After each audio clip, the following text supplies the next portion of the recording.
dans le prochain épisode de Un si grand soleil. Tandis que Davia et Quentin sont agressés, Sophia a choisi de protéger son couple. De son côté, Victor cherche à prendre un nouveau départ. Attention, les paragraphes qui suivent contiennent des spoilers sur l'épisode d'Un si grand soleil diffusé demain soir sur France 2.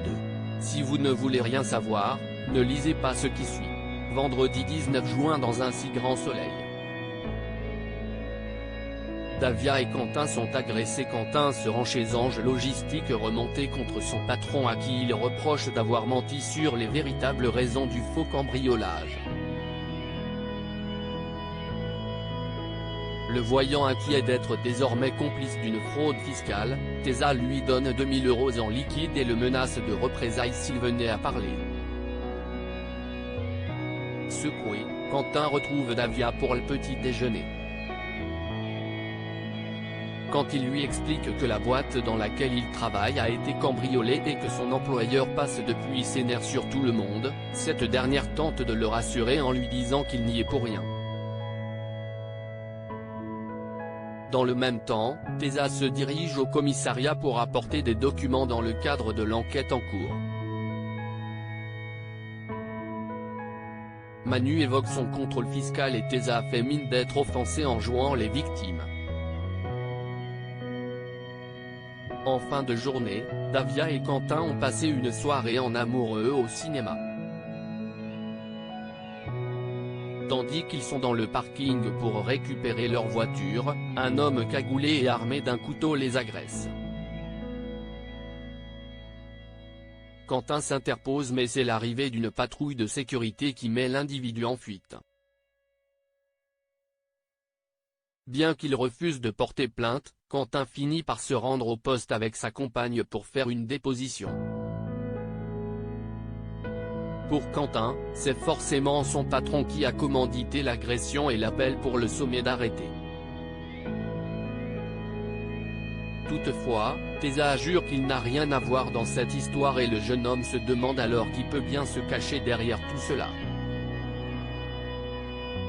Sophia a choisi de protéger son couple même si Virgile va beaucoup mieux physiquement, Claire est inquiète pour son état psychologique. L'infirmière a la sensation qu'il a renoncé, ce que Sophia confirme en précisant avoir reçu une lettre d'adieu de sa part dans laquelle il lui cédait les parts de la paillote.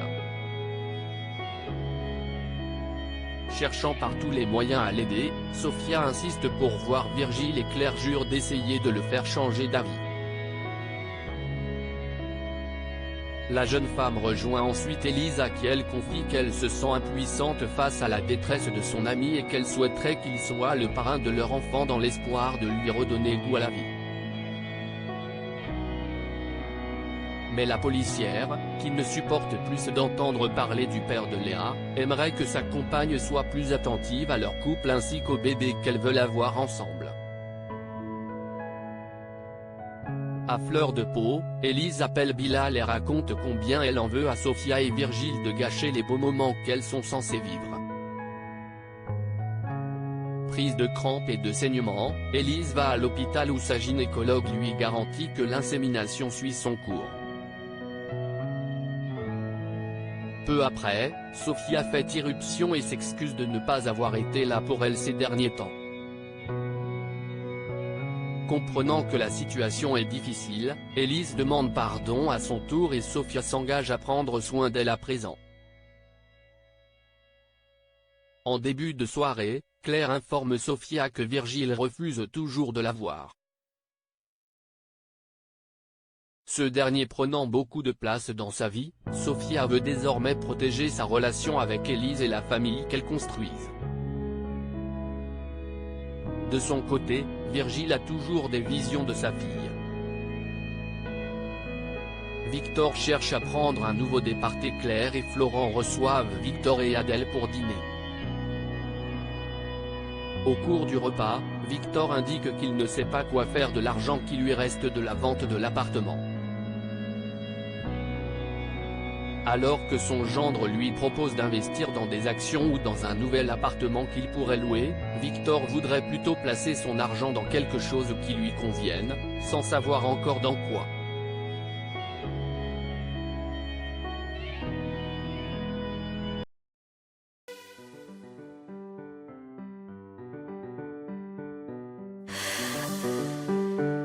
The man I love just had a heart attack, but who needs a heartache? I am a man, she is a